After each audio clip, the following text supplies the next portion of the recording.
Indiana Newsdesk is made possible in part by Indiana University's Center for Applied Cybersecurity Research, presenting Security Matters, with tips for improving online security in 3 minutes or less. And by WTIU members. Thank you. Coming up on Indiana Newsdesk, Governor Mike Pence laid out his legislative priorities January in his State of the State address. But phasing out the business personal property tax, I believe, will spur new investment by businesses large and small. But how did his priorities fare? And what does it say about the relationship among conservatives in Indiana? A political analyst helps us sort it out. Inside the world of heroin addiction. Lots of people around me overdosed. Charlotte did a couple of times. We didn't bring her to the hospital or anything. Put her in a bathtub, rinse some cold water on her, and she came to eventually. If you can get them to do coke, if you can get them awake enough to smoke crack, that'll take it away. As heroin use climbs across the country and in Indiana, we examine what's working and what's not in our two-part series. Those stories and a look at this week's headlines right now on Indiana Newsdesk.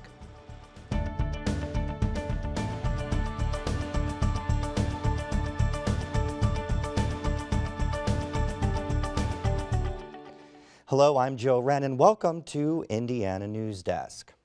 For at least the third consecutive year, lawmakers ended their work early. The 2014 legislative session ended early, but business for this year is done. This was Governor Mike Pence's second legislative session. He had a long agenda, most notably the elimination of the state's business personal property tax and the expansion of a pre-K pilot program for low-income children. Sarah Whitmire reports on how some of the governor's proposals fared and explains why some analysts say Pence may still be suffering from a learning curve. Governor Mike Pence proposed a lot of big ideas in January during his State of the State address. He was optimistic as he spoke about his plan to eliminate the business personal property tax. Now, this tax is especially damaging because it's harder for Hoosier businesses to grow because it ultimately directly taxes investments that they make in equipment. The governor called for phasing out the tax as a way to encourage new businesses to locate in the state. Taxing equipment and technology in a state that leads the nation in making and creating things just doesn't make sense. Without any plan for how local communities can make up the estimated $1 billion in lost revenue, Pence found lawmakers had a hard time warming up to the idea. It simply, was not going to happen because of the fiscal impact to local communities. And so I think there was a pretty genuine surprise that the governor was coming out saying, I want to, do away with personal property taxes.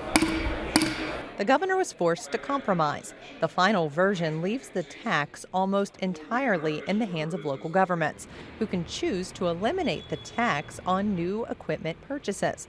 They can also decide whether to exempt small businesses from the tax. Pence also asked state lawmakers to approve a small-scale preschool pilot program for low-income 4-year-olds. Because every child deserves to start school ready to learn, I believe the time has come for a voluntary pre-K program to help Indiana's disadvantaged kids. We need early childhood ed. 40 some other states are already implementing it. Why are we always the last, to do these things where the benefits are so clear? The answer to that, political analyst Brian Vargas says, is simple. The bottom line is always, follow the money. There is no money. Meet Luke Kenley. He's a state senator from Noblesville, but as chair of the Senate Appropriations Committee, he's one of the most powerful leaders in the legislature. He's in charge of spending, and he called the governor's pre-K proposal a budget buster. And that's really the issue here, money. It's not a budget year, and lawmakers are reticent to open the budget back up. Kenley all but killed Pence's pre-K pilot.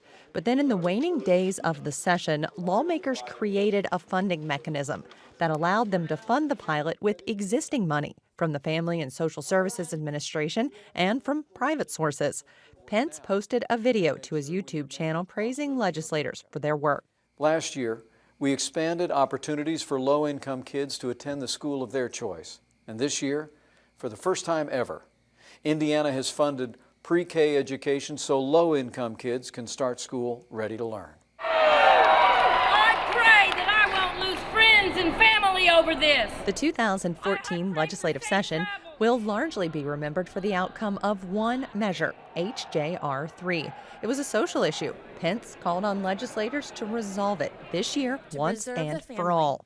Debate ended up monopolizing much of the session, and the amendment won't be on the ballot for voters this year. The Republicans are not a unified bunch, and it was shown on the gay marriage. This is the second year in a row the governor has run into trouble getting his priorities through the legislature, even though his Republican Party holds a supermajority. The legislature, in terms of policy in the state of Indiana, has the ultimate say.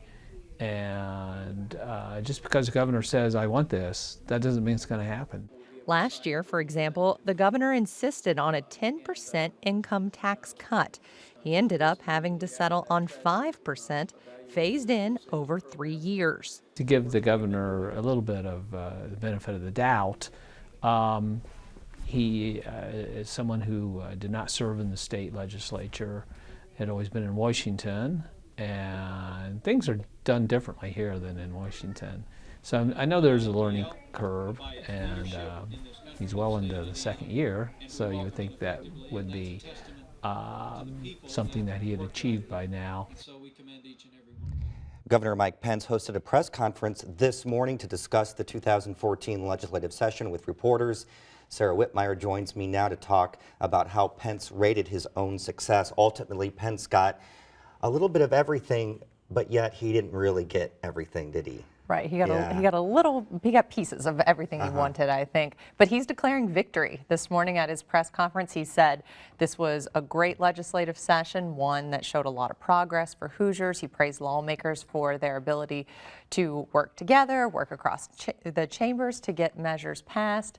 But it's interesting, he was able to put such a spin on this, you could say, because he was short on specifics when he laid out his legislative agenda.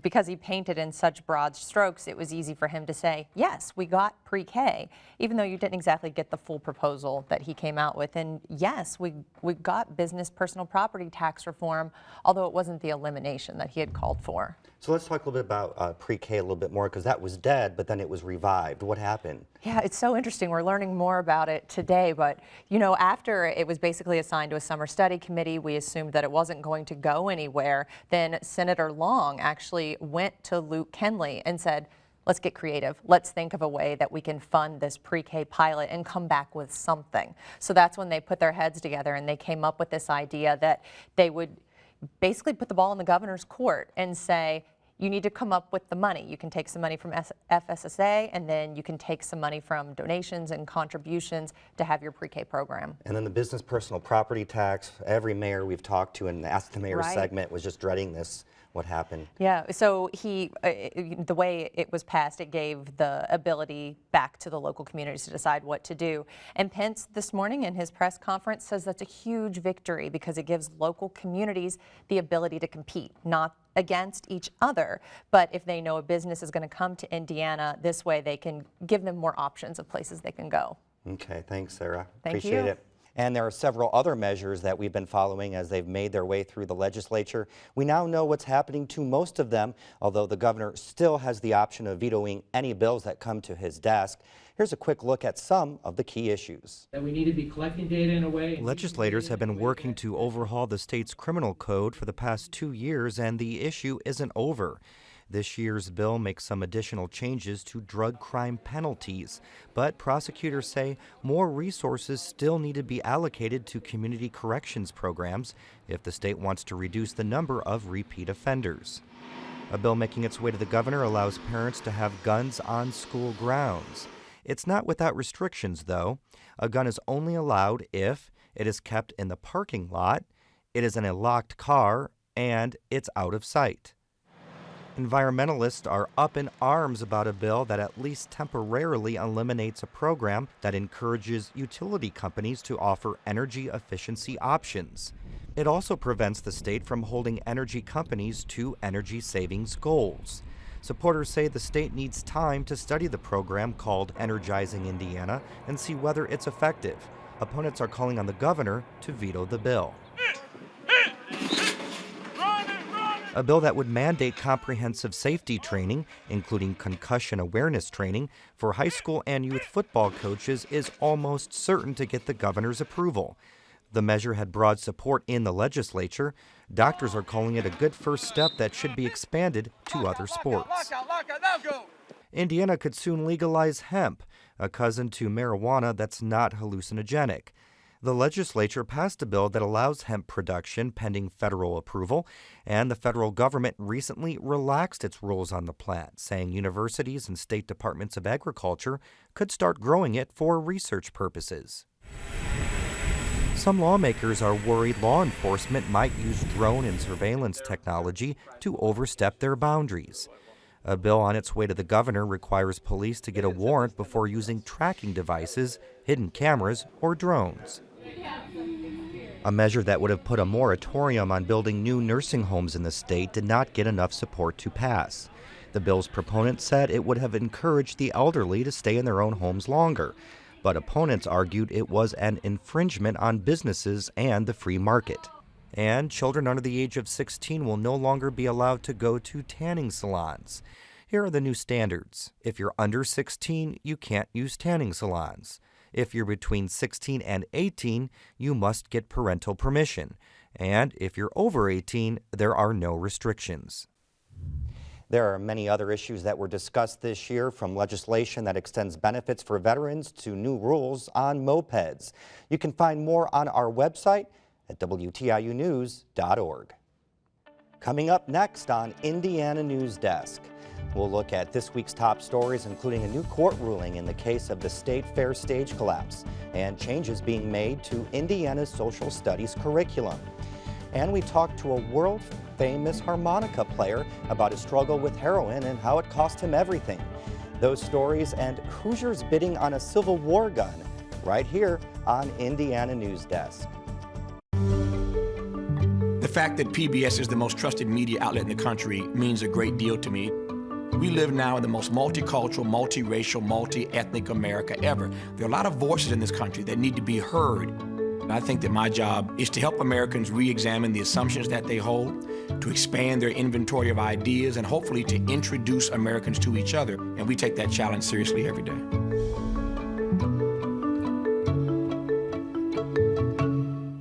Frontline provides me with information that makes me think. First I shout at the television. You gotta be kidding! You won't see this anywhere else. The stories hit close to home. Truth is a very valuable commodity. They're uncompromising. I want to do something. I want to take action. It changed the way I actually live my life. It lets me make up my mind. I trust it. When I watch Frontline, it makes me angry and it makes me want to voice it. I want to make a difference. We can make a difference. Frontline. These guys are my heroes.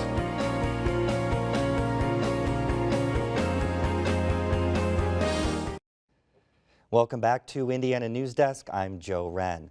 A number of stories outside of the State House made headlines this week. We go over to Alex Dirkman for a look at those stories. Alex? Thank you, Joe. Indiana's Attorney General is reiterating that he will defend the state's law that defines marriage as between a man and a woman. For the second time in less than a week, Indiana's law is being challenged. A national gay rights group filed the most recent suit on behalf of 3 same-sex couples who are from Indiana and would like to get married here. The suit is very similar to one filed last Friday by 4 Indiana same-sex couples. In a written statement, Attorney General Greg Zeller said he had successfully defended Indiana's marriage definition before and would do so again at the trial level and on any appeal. The lawsuits come just after the General Assembly debated a measure known as HJR 3 that would have added Indiana's same-sex marriage ban to the Constitution. Lawmakers changed the proposed amendment, thus delaying sending it to the voters until at least 2016.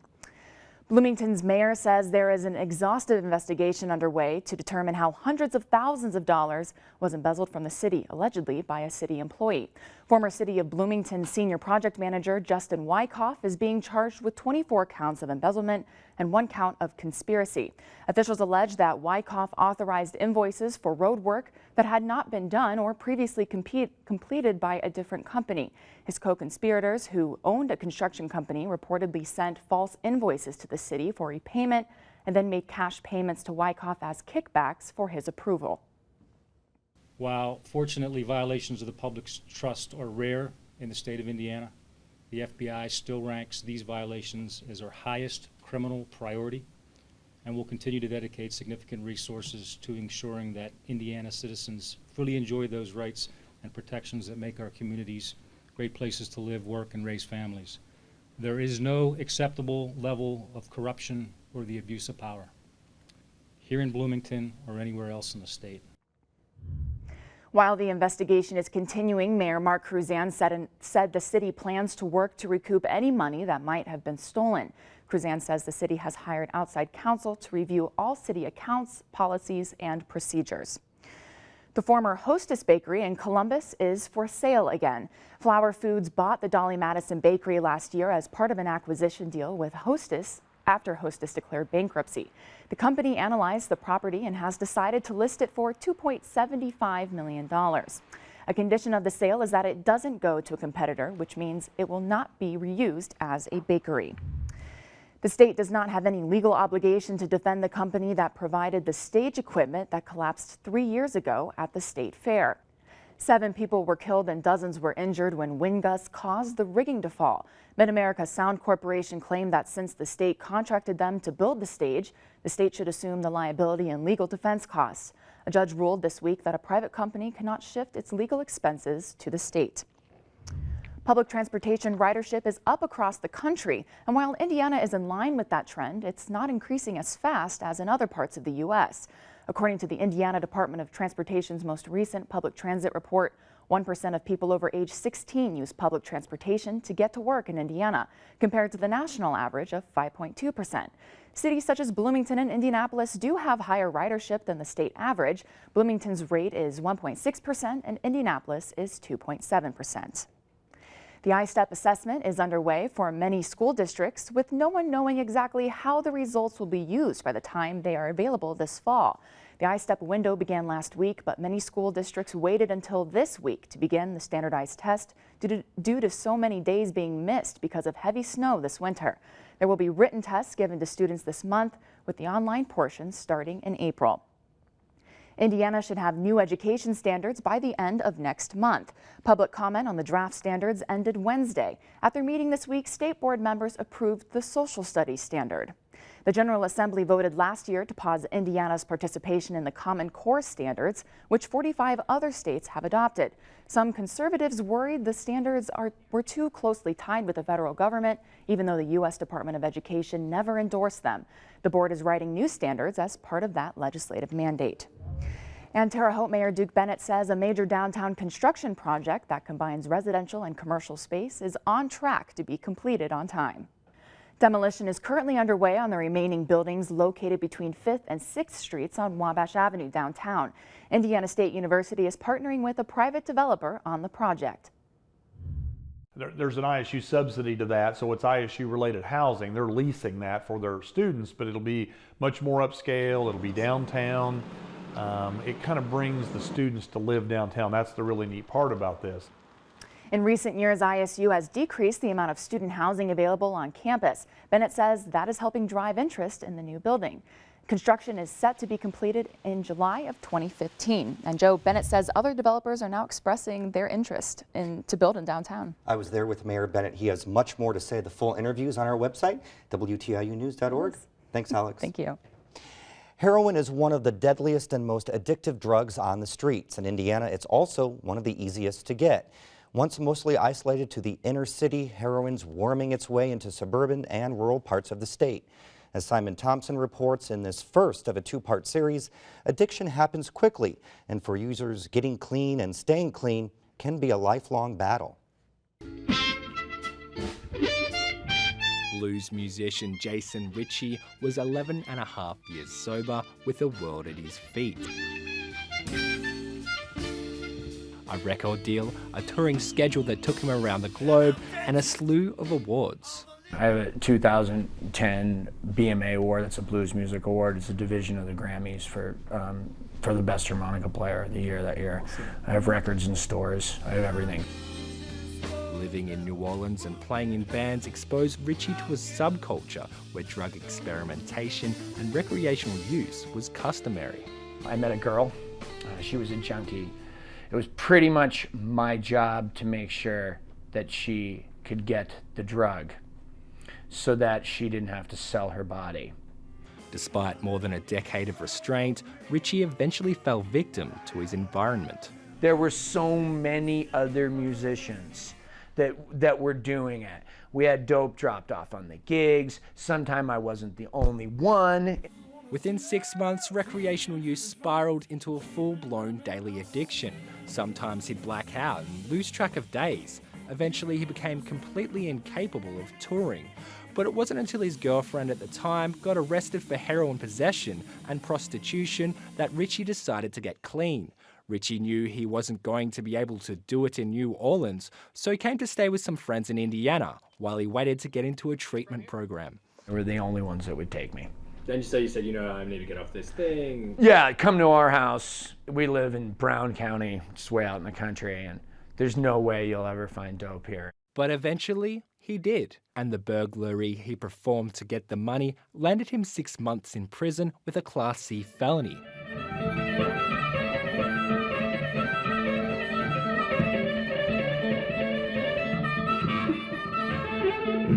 Richie still plays in smaller venues in the area, but he can't leave the state to go on bigger tours. He's not selling as many records or getting much play on the radio. With royalty checks getting slimmer, he's been forced to get creative, and now he makes most of his money teaching harmonica over Skype. For a draw, for example, you're bending down. We have a variety of individual offices for our clinicians. John Ferguson has been working with drug addicts in recovery for 12 years. He says the path from recreational use to addiction is a common one. In Indiana, he says the availability and recreational use of prescription painkillers is accelerating the process and pushing heroin into suburban and rural areas. If that supply runs out, it's then a cheaper alternative to go to heroin, and that's really the scary thing. Prosecutor Aaron Negengard spearheaded an aggressive prosecution program to curb the increasing accessibility of heroin.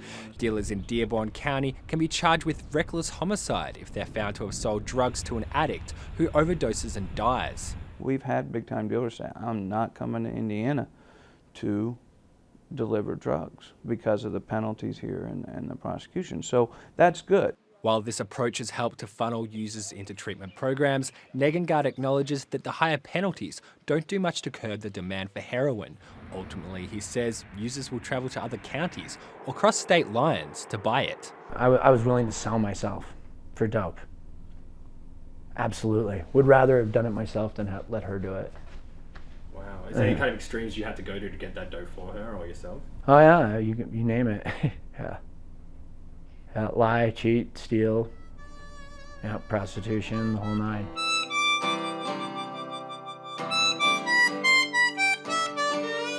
Heroin is a hard drug and addiction can be a lifelong sentence. 90% of all addicts who get clean relapse within the first year.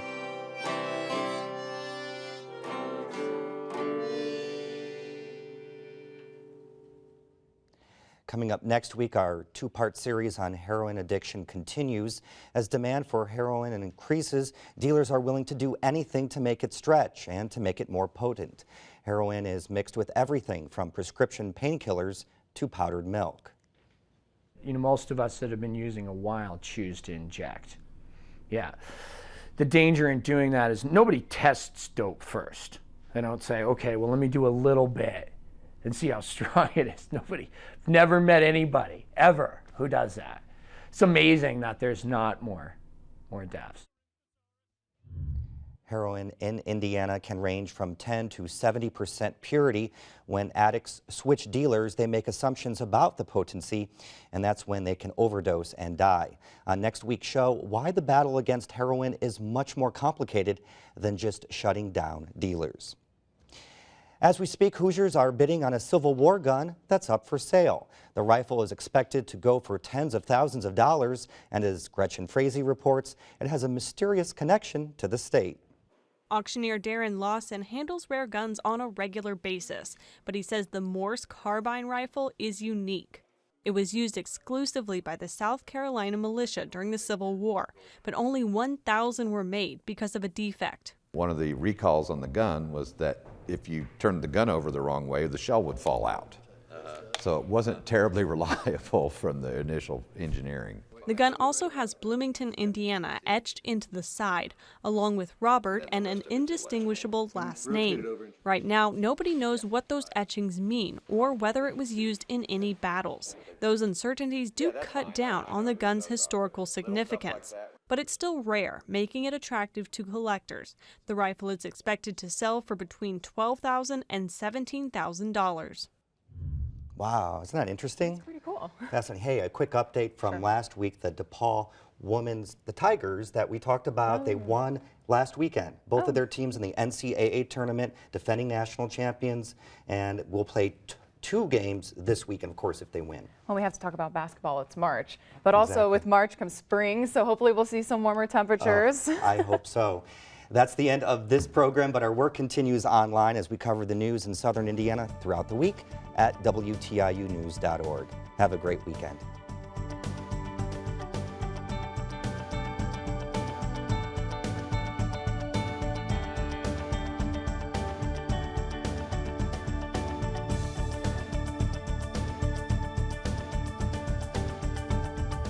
Indiana Newsdesk is made possible in part by Indiana University's Center for Applied Cybersecurity Research, presenting Security Matters, with tips for improving online security in 3 minutes or less. And by WTIU members. Thank you.